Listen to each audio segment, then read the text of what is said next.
to you. Okay, hi everyone. My name is Valli. I work for WWF-India. I work from the Bangalore office. I'll keep my video off for better connectivity on the internet. Well, today's talk is about Where Have Asia's Vultures Gone by Chris. Of course, a person who has been working on the endangered bird species for 30 plus years does not need an introduction. However, it gives a great pleasure to talk and read a few lines about him.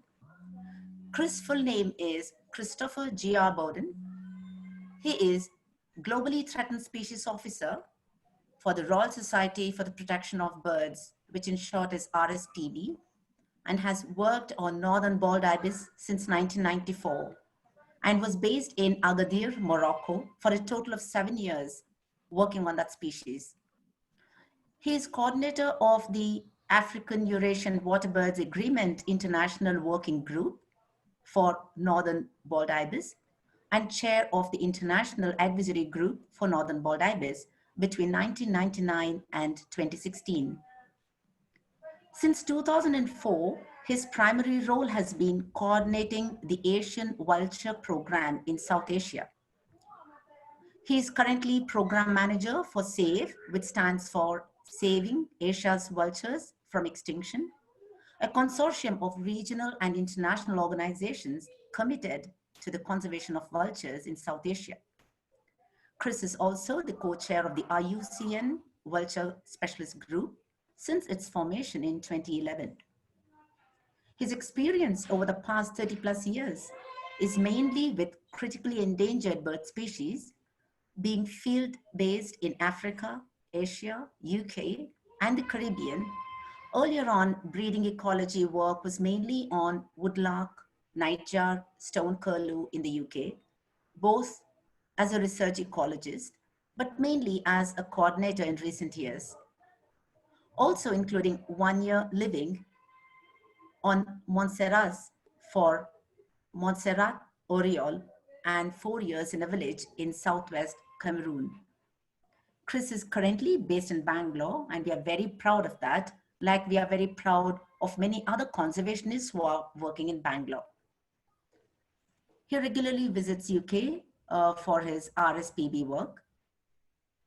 Thank you for all the participants who have joined today's call. Over to you, Chris. Thank you very much indeed, Valli, and it's really great to be here and doing this lecture to you all. So I think without any further ado, I will make a start, and I have to issue warnings like this that to anyone who meets me all the time, having worked on vultures since 2004 full time, but I want to give this talk, and it will be primarily about the vultures of Asia and of India, but I'd like to start by putting that in the context of vultures globally.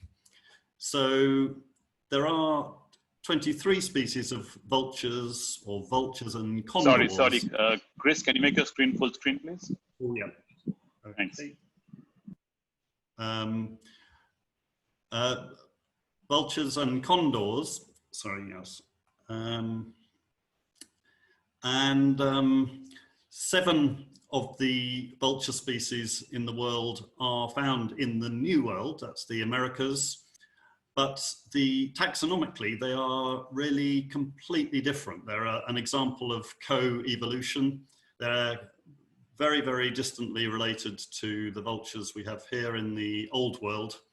And in fact, there's some other interesting differences about New World vultures. New World vultures locate their prey mainly or primarily through the sense of smell, whereas, because they've got very good sense of smell, whereas Old World vultures don't have that. They, the vultures here detect their food very much based on eyesight by spotting from afar. So one sort of major difference. So But just before I leave the, because I'm not going to say much more about the American vultures, but two of them are the condors. The California condor is critically endangered and the subject of a big program. The Andean condor is the spectacular one that we often see in South American and Andes movies. But vultures in the Americas are much less threatened generally, apart from the California condor, than the vultures in the old world where we are. So here's another view of all the world's vultures lined up in rows, and you can see, I mean, there's obviously a reasonable size range, but they are the one feature which prompted the IUCN to ask me to help form a vulture specialist group a few years ago now, back in 2010-11, was because of the 23 species, over half of them are now red data book species. And that is just an extraordinary proportion of vultures are in deep, deep trouble. And I know Nikhil would like me to make this talk quite light and full of anecdotes, but unfortunately it will be dominated by some of the problems faced by vultures. And 3 years ago, there was a big exercise to actually review by the Convention of Migratory Species and the Raptors MOU within that, to review the status and threats to all of the vultures in the old world. And that review came up with this really important summary of the threats to vultures across the old world. And actually, the details on this are quite surprisingly different between the different continents. In fact, the biggest crisis for vultures came here in South Asia first, but more recently, African vultures are suffering very, very serious declines too. But the threats to vultures in Africa are actually primarily poison baits, and people in many cases deliberately poisoning vultures, either because vultures are showing where the poachers have killed an elephant or other large game, rhinos, and so they're deliberately killing the vultures to stop them alerting, because the security forces were actually using vultures to find the poachers. But in fact, probably the most predominant threat we're finding even more recently than that is something we call belief-based use, which, and I use that term very selectively, and I try to avoid the term traditional medicine, because we don't believe there are any true medicinal value of vulture parts, but unfortunately these belief-based use reasons are another reason why a lot of vultures are being targeted. And in fact, there was a very recent horrendous incident just 3 months back now, in Guinea-Bissau in West Africa, where more than 2,000 hooded vultures, a critically threatened species, were deliberately poisoned for people wanting them for belief-based use reasons. So African vultures have got some different problems. There is food shortage there, and in Europe and parts of Asia, and food shortage is certainly a problem. But here in South Asia, I'll be talking a lot more about a very special problem that we have here, which is coming elsewhere as well. And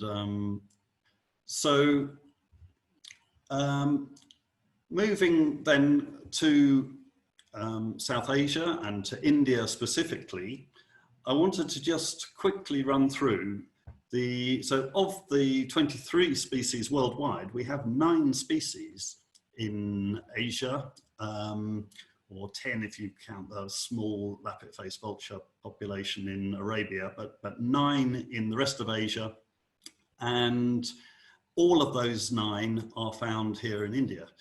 And you can see there a summary of the population estimates for those 9 species. And the one at the top, white-rumped vulture, oriental white-backed vulture, whichever you want to call it, the population of that just 20 to 25 years ago was thought to be the most abundant large raptor in the world. And so population in the tens of millions. And you can see that world population estimate there is now 8,600 individuals, of which 6,000 are here in India. So really important, but that has declined more than any other species. It's actually 99.9% decline. So unbelievable how quickly that's happened, all since the early 1990s. Other ones which are, I'll pick out, I'm not going to talk in detail about all of these, but there are 3 endemic gyps vultures, and gyps vultures are the griffon vulture family, and the top 3 are all critically endangered. Long-billed vulture is doing slightly better than white-rumped vulture. Slender-billed vulture, however, stands out as being probably the rarest vulture in the world now. So, and predominantly found in Assam and northeast India, but a very small population, scattered population across the Terai of northern India, southern Nepal, and the other direction across to as far as Cambodia. So that species is of special concern to us. Red-headed vulture is another nice one. Egyptian vulture has been uplisted as well to endangered, not critically endangered yet. It's got a very wide distribution, but that and there's the endemic subspecies to the subcontinent of Egyptian vulture. So very, very, very important one. Himalayan griffon is doing a lot better, obviously higher up in the in the mountains, and the others below. And I just wanted to pick out Eurasian griffon at the bottom there. There's a population of Eurasian griffon. It isn't thought to or confirmed to breed in India, but they come from further north and winter in India, and the numbers are probably decreasing. But the subspecies involved is quite limited area, and I think watch this one, because it may actually be decided that it's a full species in future. So an interesting one.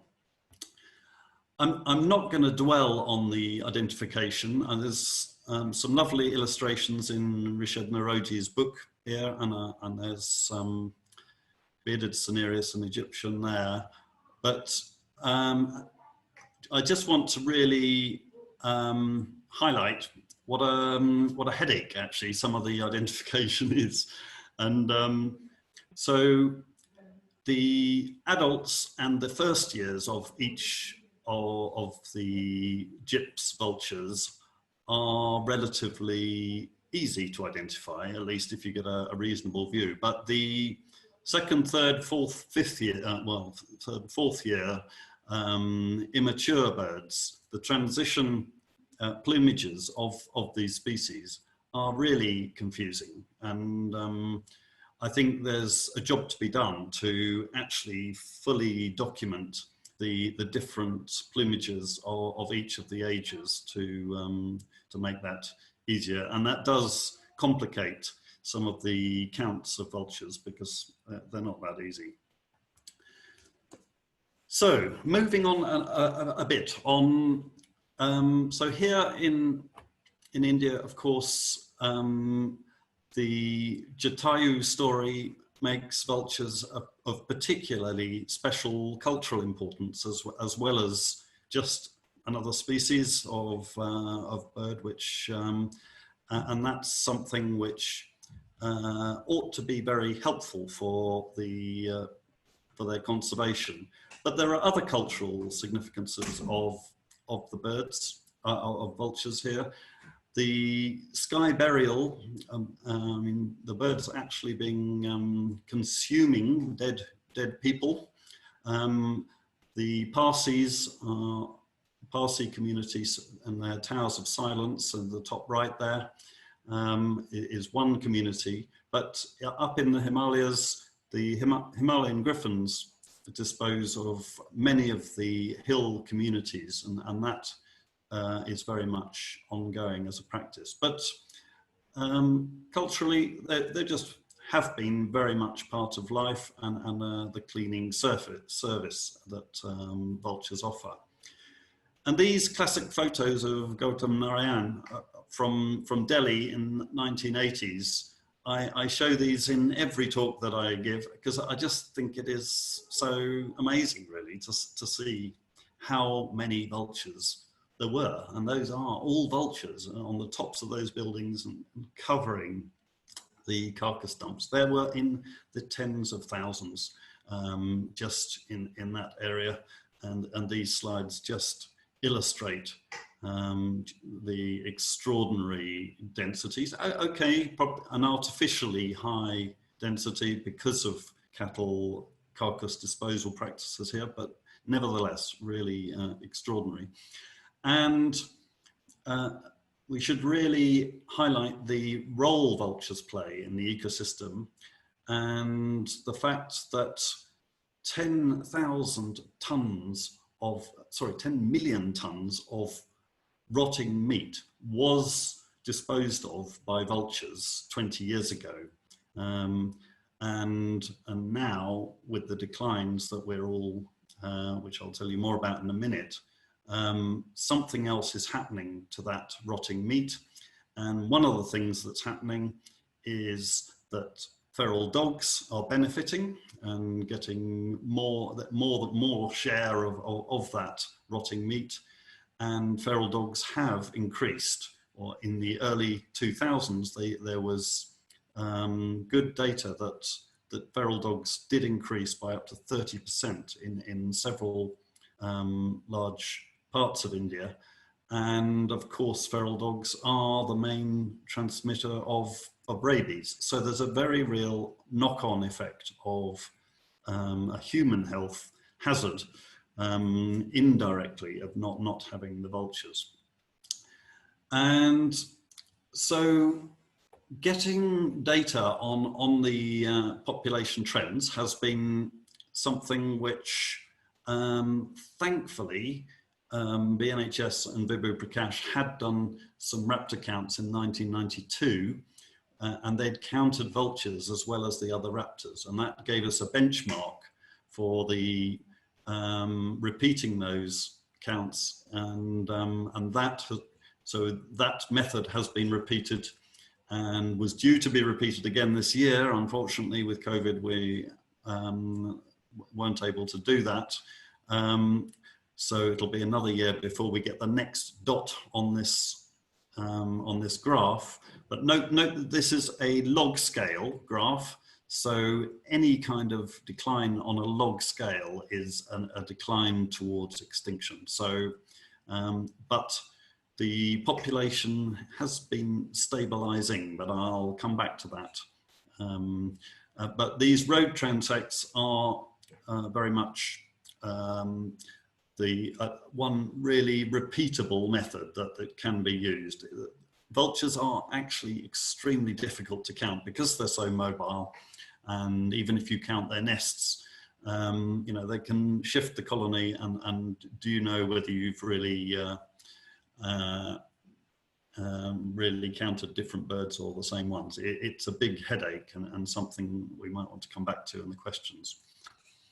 So I showed you the slide at the beginning, but unfortunately, although I talk about vultures all the time, I end up talking about diclofenac all the time because, as I hope you're all aware, the main cause of the dramatic declines in the 1990s has been absolutely clearly established to be veterinary diclofenac, a painkiller, a non-steroidal anti-inflammatory drug, NSAID, NSAID, as a term I'll be using again.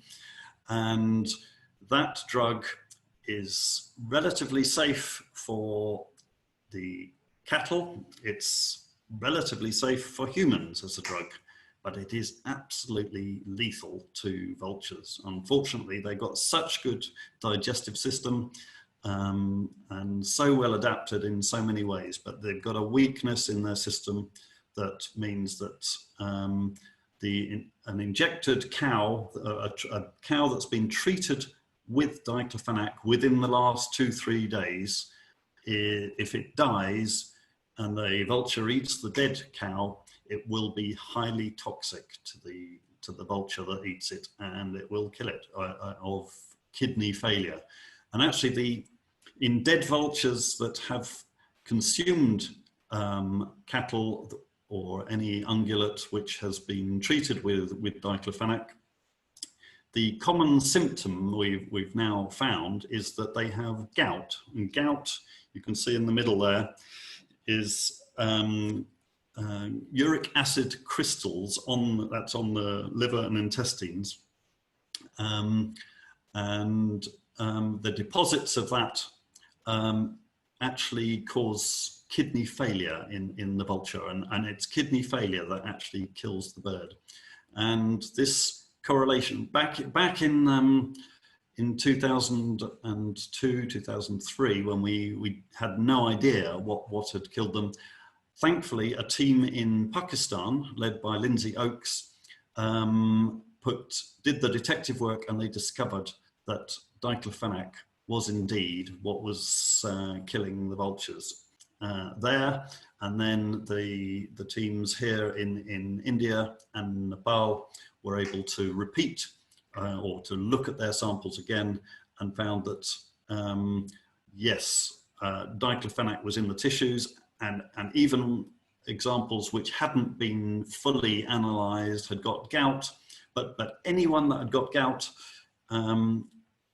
any bird that had got gout and was then tested was found to have diclofenac in the tissues, and any bird that was found not to have gout had died of something else because it didn't have diclofenac in the tissues. So this correlation back then, there has been a considerable amount of data since then, and unfortunately we still get birds dying of diclofenac poisoning even today, despite what's been happening.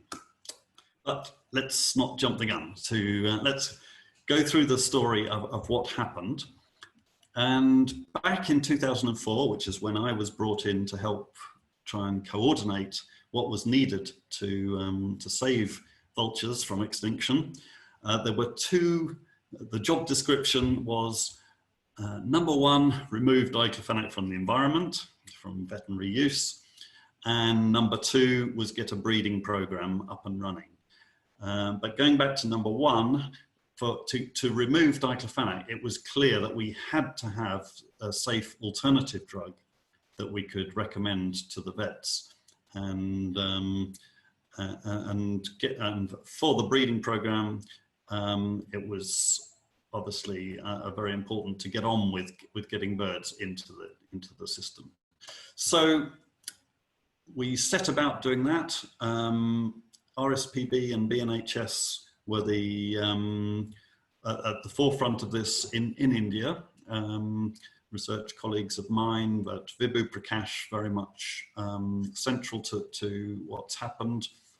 And we took those the publications and did a lot more work, and thankfully managed to identify a safe alternative quite quickly. Meloxicam, there's a whole story attached to finding that, but I won't go through that in detail now. But then having got that sorted out, we made films. Mike Pandey made films. We got press coverage, but we had to convince the government, and Nita Shah was involved at that stage in working in Delhi to get the government. But as well as the government, we also needed to get the conservation community fully conversant with what was happening, because and actually I remember going to a meeting in Gujarat, that one at the bottom there. There were 24 talks all about vulture declines, and everyone agreed that they'd declined. But even 6 months after the publication, people weren't really convinced that diclofenac was the main problem at that stage. I think it's come around now, but so we had a job to do with right across the board. But thankfully, Pradipto Ghosh, the secretary at Ministry of Environment at the time, was listening. We managed to get the film shown to Manmohan Singh briefly, and getting a veterinary diclofenac ban in 2006 was, frankly, that has saved the extinction of several species of vulture here in India. I firmly believe that. I think that has made a massive difference. So India taking that step, Pakistan and Nepal did at the same time, Bangladesh followed later, Iran, and most recently Cambodia, where they've only just found that diclofenac has recently started being used, so we were able to address that. But then after having done that, we realized that there was still a lot of diclofenac being used. And unfortunately, you can see the size of those bottles on the top left there of veterinary diclofenac. But human diclofenac was being marketed by the drug companies, quite cynically, I believe, so that it's conveniently available for illegal veterinary use.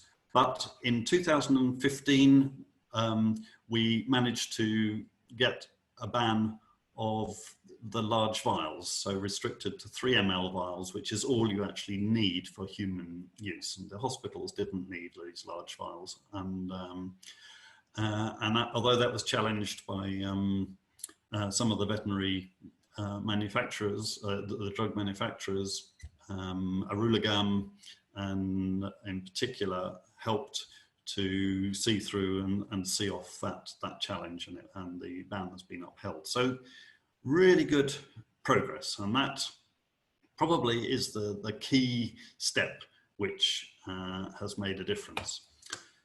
So going back to those 2 key actions that we needed to implement.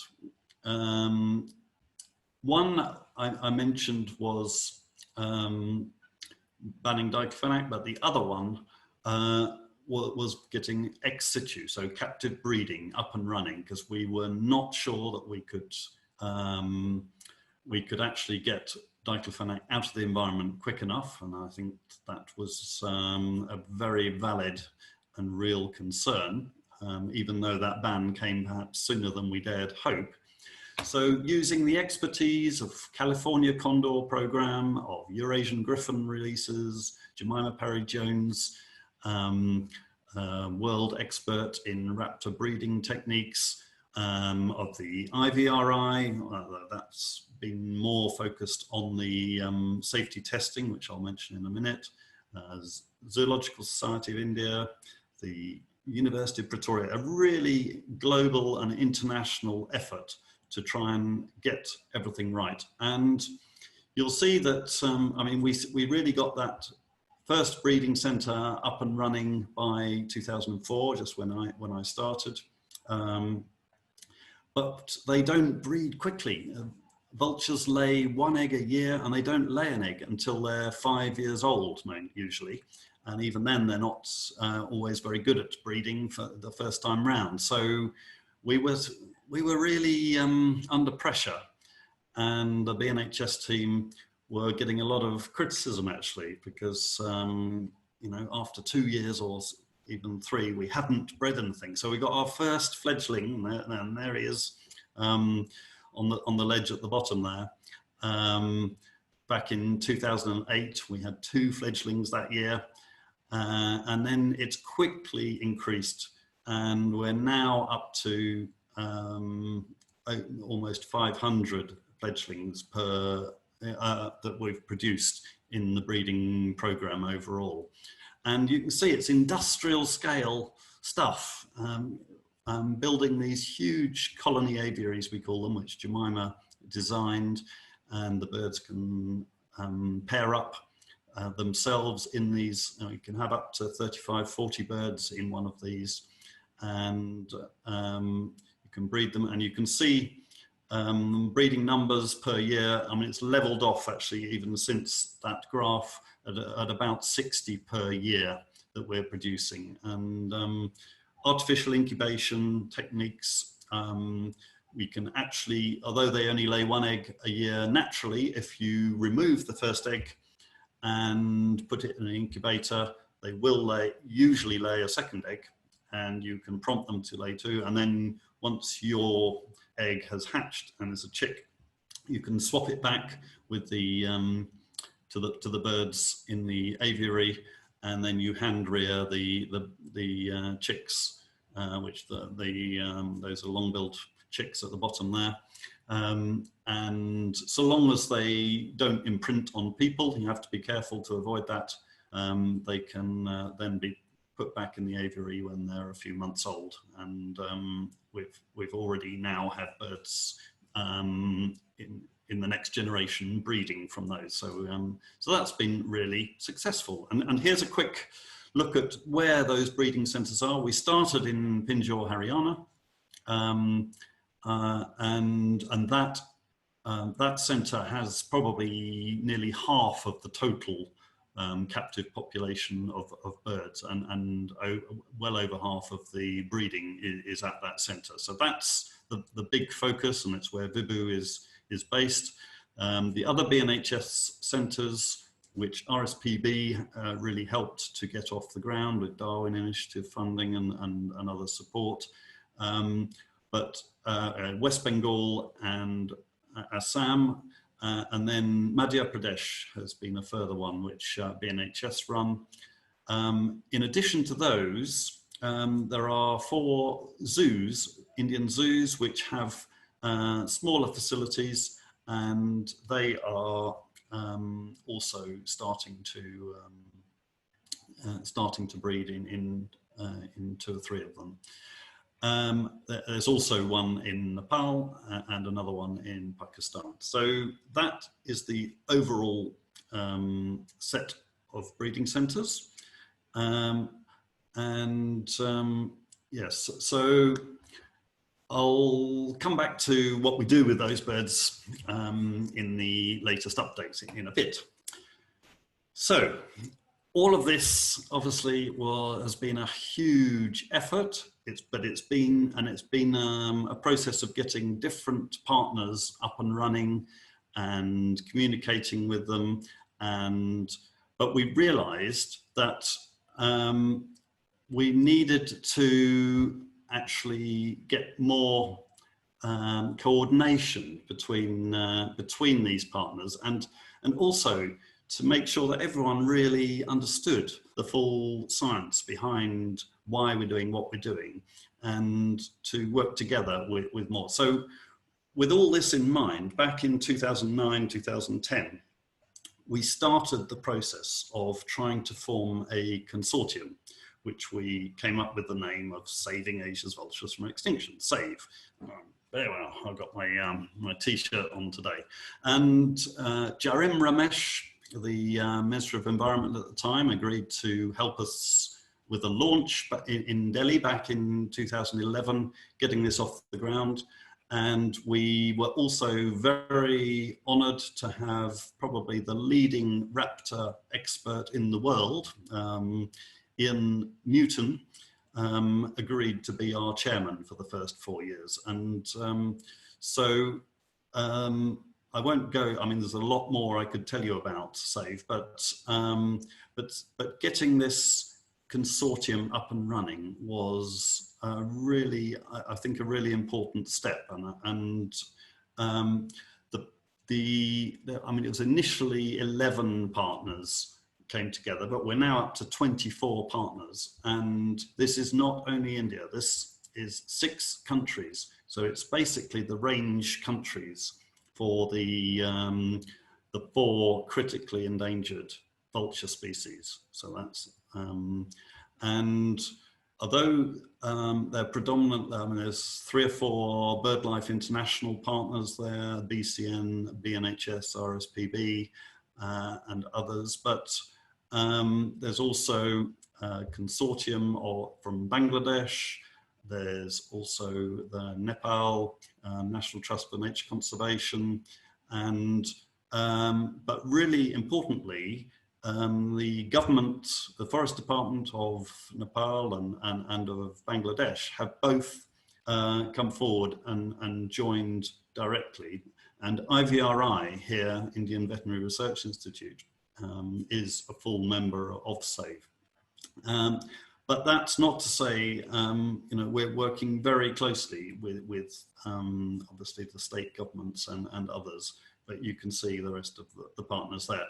And we have an annual meeting, but, oh yes, just a little bit more on the partners. 4 of the partners are in a new category, more localized organizations, which are really doing top priority work that's been identified by the SAVE network as being really of the paramount importance. And we hope through their membership that they can generate more support. We have an annual meeting. This was the first meeting back in 2011. We had our usual one. It's always been in November for some reason. And it rotates between the countries, although it's more often in India and Nepal than most, but also in Bangladesh. And we were hoping to have it in Cambodia this year. We don't know whether that's going to happen. But the key of those meetings is actually updating this regional action plan. And this action plan is what determines what we do. And we go through all the priority actions that are needed, and we look at them and review them each year. And that those traffic light system on the left is just a reminder that for actions which are going okay, they're green, but the ones that are red are ones that we're really worried about and we're not making enough progress on. We that feeds back, and then we review what we need to do with all those partners. But SAVE itself doesn't have any funds. It's just a consortium. So really, and I think it's functioning very well. I mentioned those 2 actions from back in 2004, breeding centres and removing diclofenac, but there's one more action which has come, well, it's really been generated through the SAVE network as something more tangible that we can do on a local scale, because both of those others are things which, you know, you cannot really make progress on at a more local or regional scale. So having what we call vulture safe zones, or provisional vulture safe zones, teams of 5, 6, 4, 5 people going around for a 100-kilometer radius area and really doing focused efforts with the state officials, the drug associations, vet colleges, farmers groups, and really getting the messages across. And this is a map of where those vulture safe zone initiatives have started off so far. Not all of them are fully functioning, but most of them are. And you'll see most of them are in India, but there are, Nepal is where this really got off the ground, and Nepal is leading the way in a lot of this in terms of getting local and community support for the actions that are needed. And I would highlight that Bangladesh has come quite, although it's come later to the whole situation, it's now at the forefront, and the vulture safe zones in Bangladesh have been formally gazetted by government, which has not happened in any of the other countries.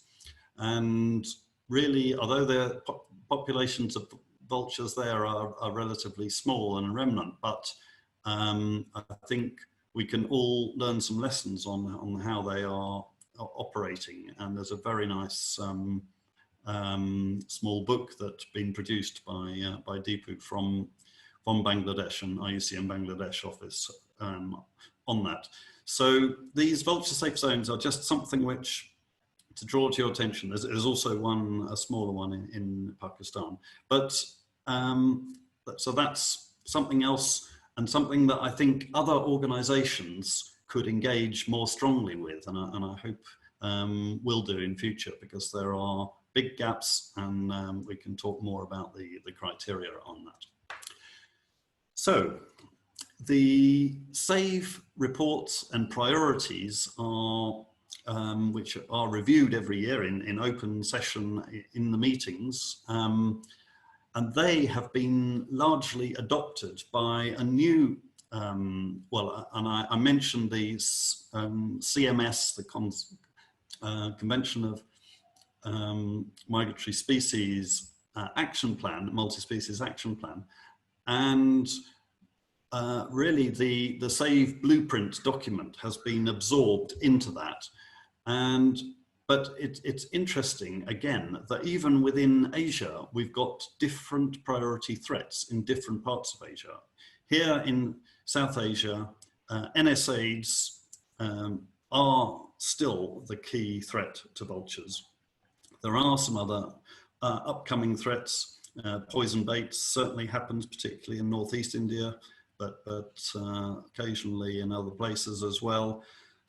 Energy infrastructure is a problem, and electrocution. So those are problems. But look, for South Asia, it's completely different. So poison baits and food availability are right up there as being key threats, which they're just not here in India. Okay, so and this is just to briefly make you aware of one other intergovernment initiative on vultures, which was instigated back in 2012 by the IUCN regional office, but the governments of India, Nepal, Bangladesh and Pakistan, who came together to form a regional steering committee, and that meets once a year. So that's going along in parallel, and the links with SAVE are very strong, and it's helpful to have that extra form of dialogue. Okay, so let's give some more updates. And one thing we've done just this year, which I hope will be of interest to some of you, is we've, the partners of SAVE from India have come up with a summary, a policy summary.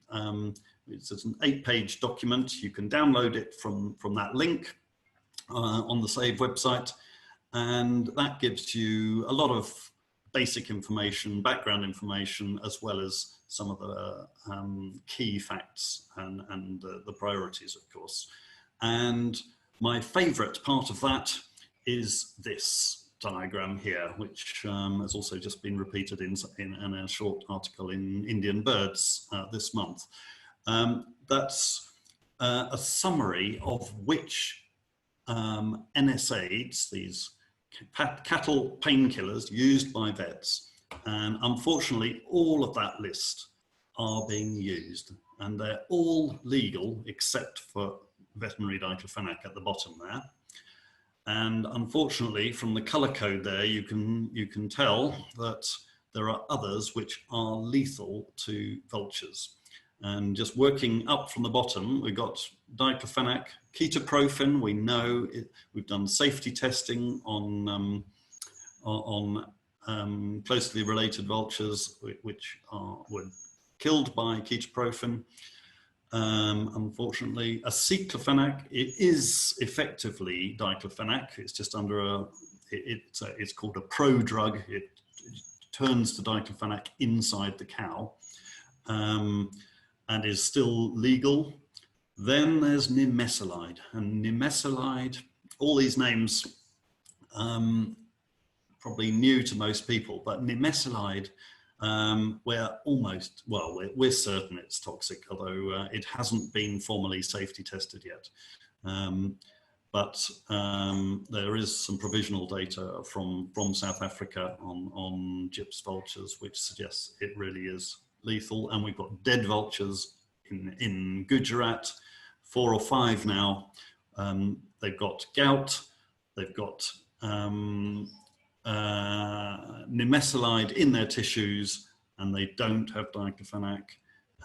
Very, very suspicious that this is a further nightmare for the vulture situation, and one that needs to be banned. But we need to do the safety testing, and IVRI is planning to do that, but it's not happened yet.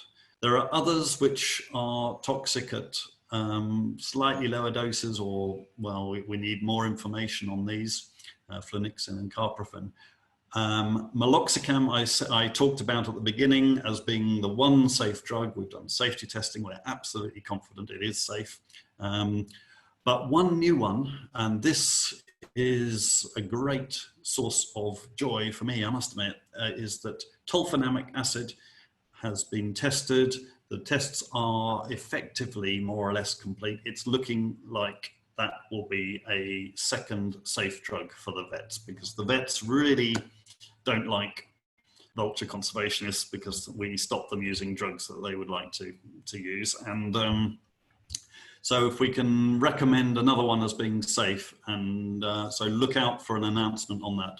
I'm rather confident, but we can't announce it until it's been formalized and finalized. So that's good news. Aceclofenac, I just mentioned, really a big worry. It does turn to diclofenac, as I said.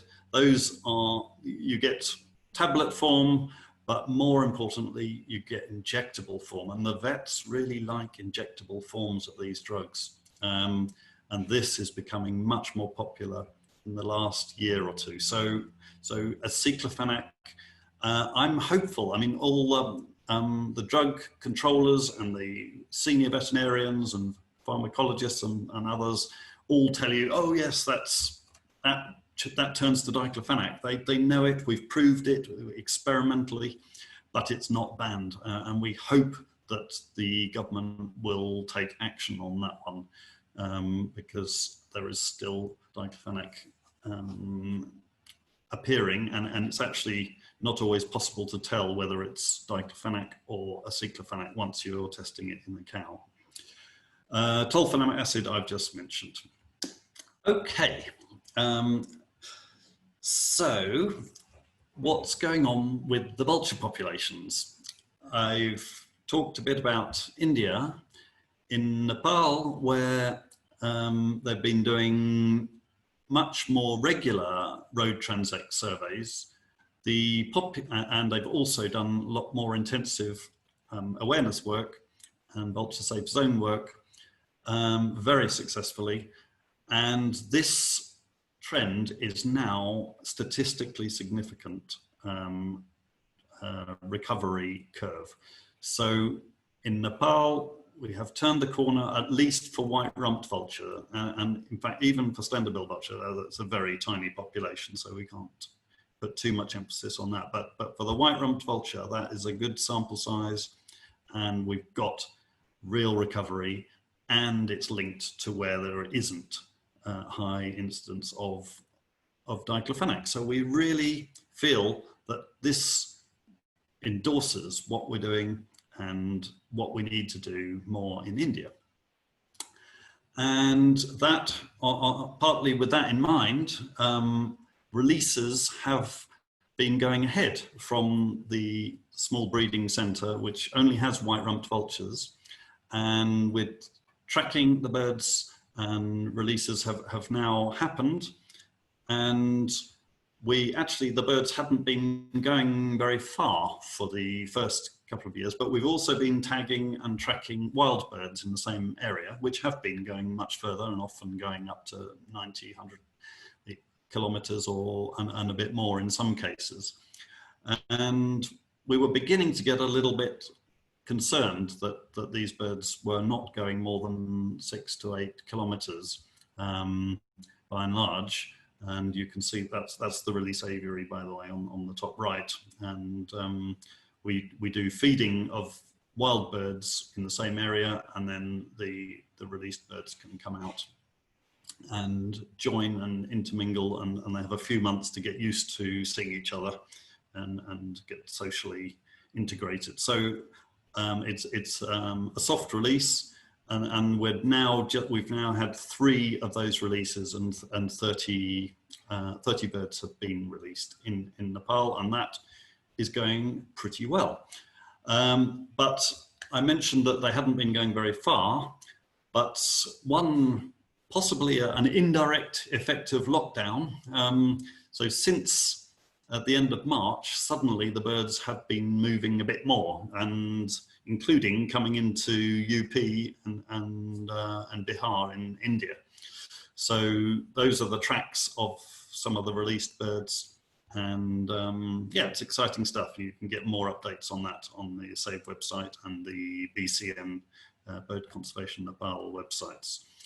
So Nepalese releases are going ahead, and in fact, a sign of success in Nepal will be that we will hopefully be able to actually finish the breeding program within the next 2 to 3 years in Nepal, and release all of the white-rumped vultures there. So in India, we've done releases of Himalayan griffons just as a sort of dummy run, really, both in Haryana, and now more recently in December we did one in West Bengal. And the West Bengal one was important because it had the first satellite tagged birds, and those birds are still transmitting and doing fine. We hope that there will be a release in Haryana. Of course, COVID again interfered with our plans to do the first release in Haryana in March. So we will get there.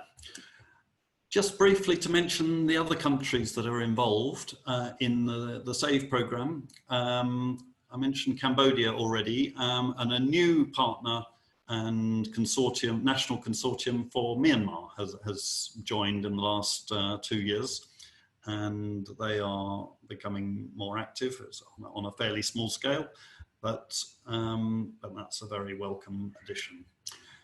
So I just wanted to quickly summarize the key priorities based on those SAVE meetings, and everything's about NSAIDs, and we're drawing these wretched veterinary drugs which are lethal to vultures. So we're hopeful that Aceclofenac might be banned here in India soon. Ketoprofen, we're actually very optimistic will be banned in Bangladesh very soon. We've not had much progress so far here in India. Nimesulide, I said we really urgently need we need safety testing, flunixin and carprofen. Okay, and so exponential, oh yes, the experimental testing of tolfenamic acid, I've mentioned that, so that's hopefully some good news on the way. Develop Vulture Safe Zone Network, I've mentioned that, and getting that up and running more widely, getting more partners involved. Monitoring drug availability, actually doing surveys of what pharmacies are selling if you've got a sick cow is a good way of finding out what's available. And the final one on this list is better monitoring of vulture mortality. So getting autopsies of dead vultures. We're not good enough at this at the moment, and getting more information. You know, we know poison baits can be a problem in some areas, and we need to start thinking more about that.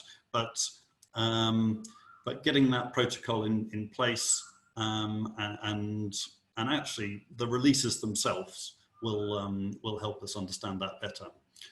So are populations recovering apart from in Nepal, where they are? And interestingly, the state of India's birds recently posted this, and I've just pinched it off from Ashwin and Sahel to illustrate the trends coming through on that. And very worryingly, the population trends in the last 5 years are still on steep decreases across India. So that is extremely worrying, and that's almost all the vulture species. But white-rumped vulture shows a 17% decrease apparently from that, which is another way which will be really important to keep an eye on that. And I'm a great eBird fan myself, and keep submitting your records. So that's interesting but sobering, and also shows declines in some of the other vulture species, even bearded vulture.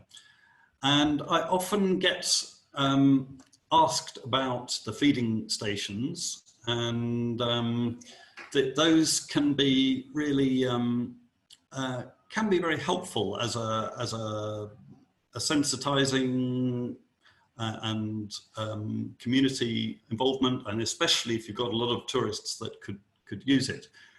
But I just wanted to raise the fact that having a feeding station for vultures does, you know, it's not going to prevent them being killed by NSAIDs. So it can be done if the messaging is right.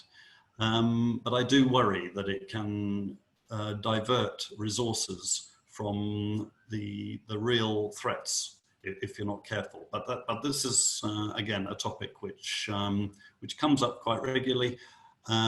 We've got a lot of evidence that food shortage is not a problem in most parts of India,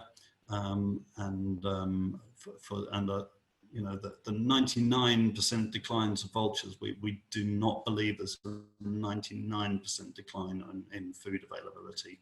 And we do have information to back that up.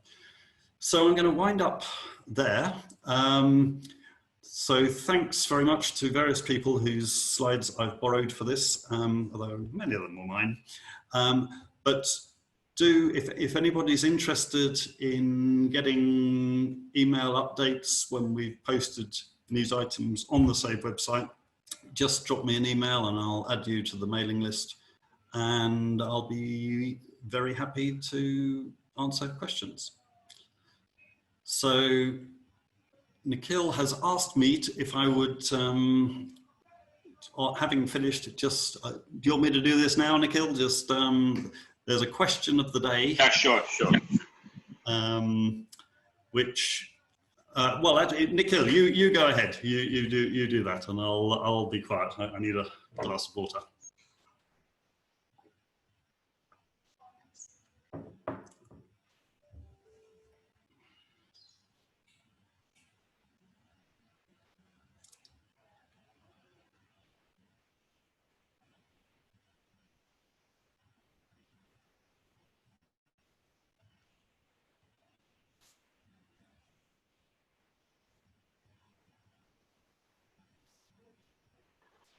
Hi, so one of our partners, Zayas, has very nicely given us some nice giveaways of binocular harnesses and feeding kits. So here's the question for the answer. So if you just take a screenshot of this website, you can probably answer this question, and Chris will choose the best answer and they will get the prize. We've also opened the chat right now, so if anybody has any questions for Chris, please put them in the chat. So screenshot of this if you like. And the next announcement we have is other partner, Sanctuary Asia, is actually giving away 1 year of magazine, digital magazine of Sanctuary Asia to people who log on with webinars. So we've taken a screenshot of this too.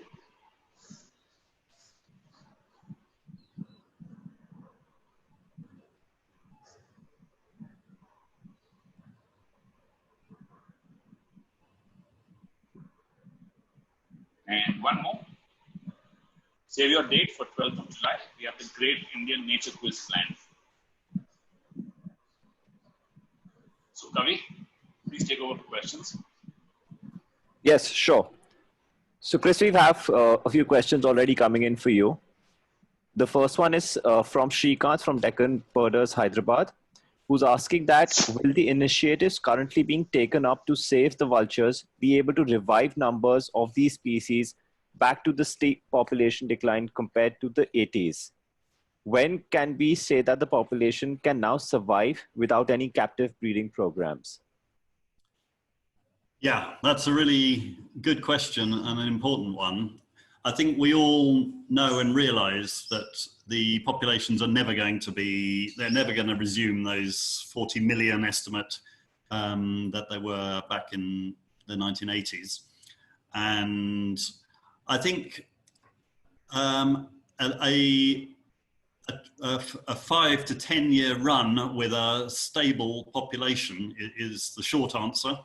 You know, the generation times are slow on this, and we've been really quite pleased and pleasantly surprised that the vulture trend could be turned around in Nepal in the way it has. But that in Nepal, we've got to the point where we are contemplating closing down the breeding program. Nowhere in India do we have confidence that population trends are doing the same. And just to mention that Gujarat and the Gear Foundation do their almost annual statewide counts, and Madhya Pradesh have been doing counts.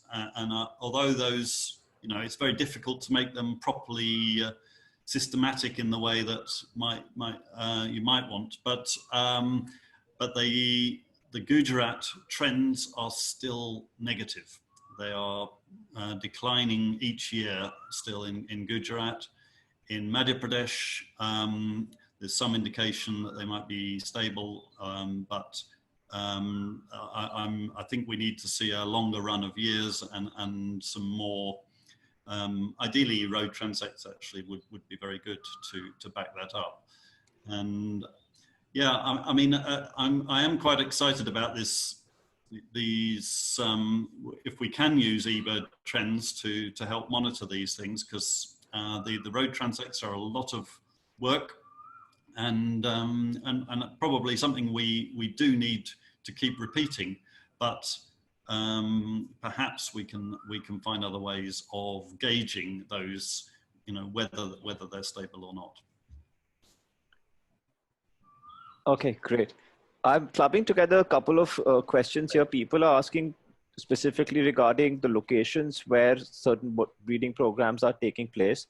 So a few questions we have here are asking whether any breeding or conservation programs for vultures are specifically happening in the Western Ghats or even in Jorbir in Rajasthan that has a huge number of griffon vultures. Yes. There has been quite a lot of discussion about the idea to have a breeding facility in further south. Well, I mean, Hyderabad Zoo has a small one, but I think having something further south and ideally somewhere closer to a potential release site would be great. And in fact, personally, I think that something which might be a sort of pre-release area might be a good measure. And in fact, you know, we've got, I mean, the productivity in the other centres is good now. We almost get more birds than we can release, although you know, you need to be able to satellite tag them and all the rest, which takes a lot of preparation, but I think having one in the south would be very good of some sort. I'm not aware of any plans in Rajasthan, although I know it has been discussed at various points, but I'm not conversant with where that stands. Okay. Another couple of questions, I'm clubbing them again together. One is, the first part of the question is, can all species of vultures be bred in captivity? And the second part of this is, how frequently are captive vultures released? And once released, do they coexist with the wild vulture population? Do we have any information on this? Okay, well, these species had never been bred in captivity before, which is another reason why there were quite a few skeptics out at the beginning, although other gyps species had been. But I think if you ask Jemima Parry-Jones, she will tell you with confidence all of them could be bred in captivity, because I'm just trying to think. For red-headed vulture, there's certainly not been anything much. But yeah, I think the short answer is almost certainly yes, it's possible. And the other part of the question was, integrating with wild population. The wild population, yeah. Yeah, well, the Nepalese birds, we're still in early phase of that, but we have learnt from Eurasian griffon work in Bulgaria and in France, where that has worked extremely well, and actually integrating and pairing up even with wild birds is very much on the cards, and we're expecting that. But we'll be, it's all a bit new in terms of what's happening here, to answer that fully. Okay, we have a question from Malesri, who's asking that meloxicam is generally more costly for use by local cattle owners, but it's good to know that another safe drug has been found. Do we have any survey of information on the uptake of these safe products, and have they been replacing the toxic drugs in different parts of India? So do we have any data or information on how successful the adoption of these newer, safer drugs has been? Okay, that's a great question. So first of all, meloxicam, when we first found that it was safe, was about double the price of most brands of diclofenac. But now, some brands of meloxicam are cheaper than some brands of diclofenac, and the price difference is really quite marginal. So that's great news.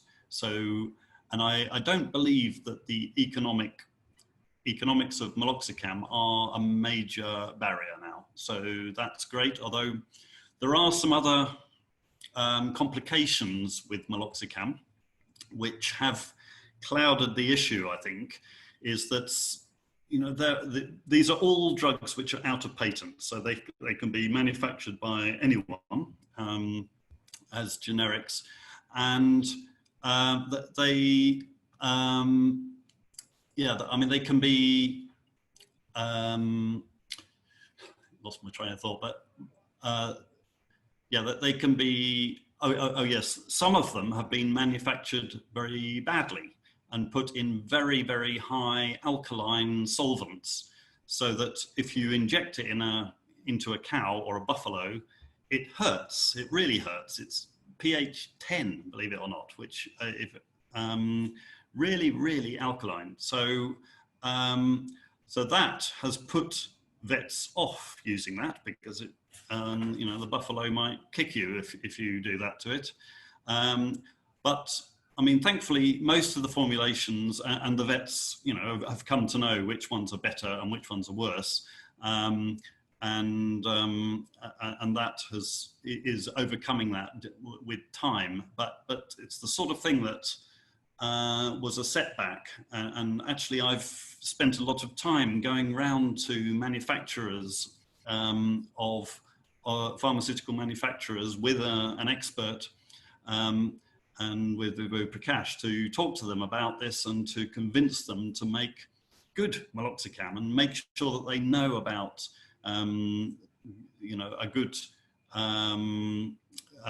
composition that they can use. So that's all been part of the process that we've been doing this, you know, for the best part of 10 years since we first started visiting pharmaceutical companies.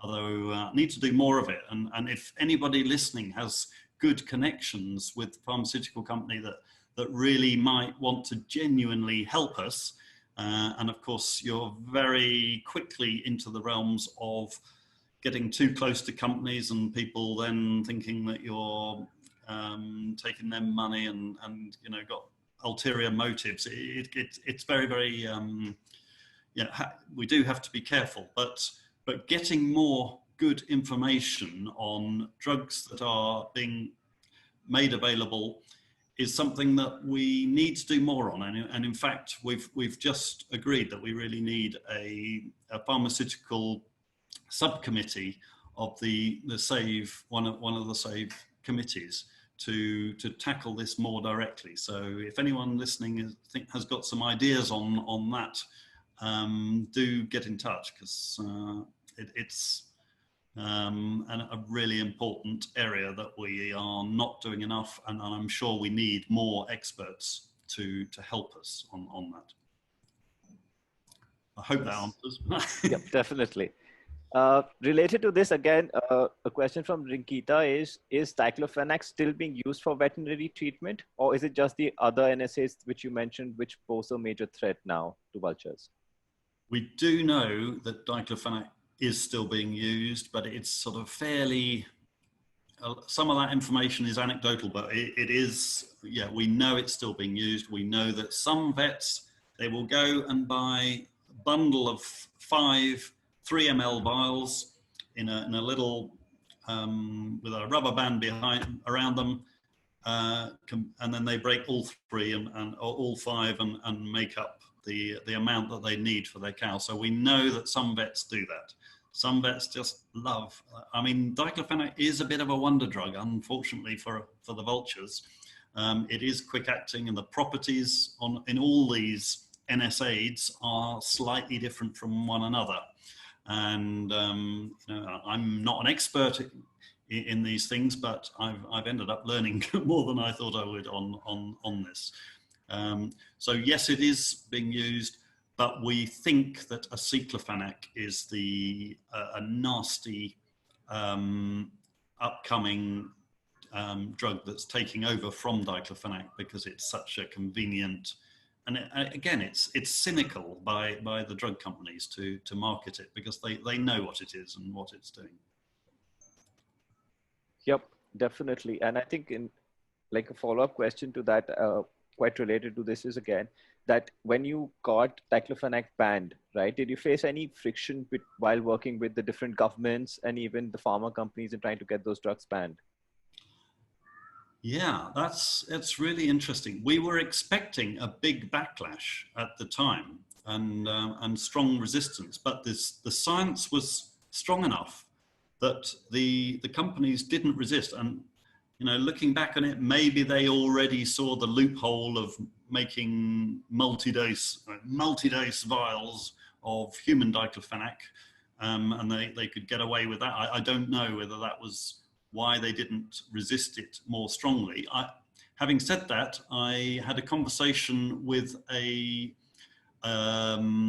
drug controller in Pakistan who told me that his life in Pakistan had been made really bad, because he'd had to, a lot of the companies in Pakistan had really challenged it, and very strongly, which didn't happen here in India. So yes, it's not always predictable, but yeah, and which actually reminds me of something else, which just to drop in for everyone, is that there's a new proposal to ban carbofuran among 27 pesticides, which is one of the main compounds that's used for the poison baits problem. and we're just we're hoping that that will go through, but we've been told informally that the drug companies will be resisting that. So if any experts or people who know more about that, again, we'd like to hear from you, but we've just written our letters of support for that one. A different issue, but it also has a knock-on effect for vultures. Great. We'll just take the last couple of questions now. This question is from Kamlesh, who's asking, what is the survival rate of vultures in the wild? Is there any difference in the survival rates of wild populations and captive bred populations? The short answer is we don't have enough data, monitoring data, to answer that comprehensively. Yeah, I mean, I think generally birds do live or can live longer in captivity than they do in the wild, but we know that these birds live for 30 to 40 years, even in the wild. But, well, I'm extrapolating from other congeneric species, but so my expectation is it won't be that very different, but it will be slightly longer in captivity. Great. But a few people are asking about if you could suggest any books or resources that they can refer to learn more about vultures, the threats they're facing, and what people can do to help save them. I mean, if they haven't looked at the SAVE website, do look at that. I would say that, wouldn't I? I mean, in terms of books on vultures, I mean, I've got, yeah, Rishad Naroji's book here. It's got some nice summaries. I mean, there isn't another reference book which really gives a lot more detail. One thing I should have mentioned, though, is the multi-species action plan, which I referred to.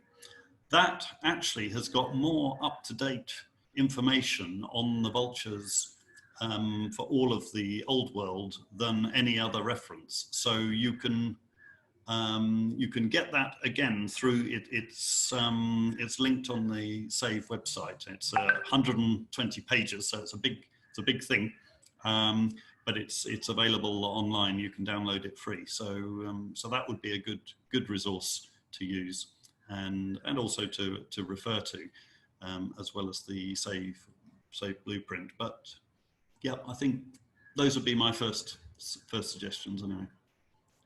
Okay, thank you, Chris. I think I'll hand it over to Nick now. Great. Nice questions. Thanks, Chris. That was very informative.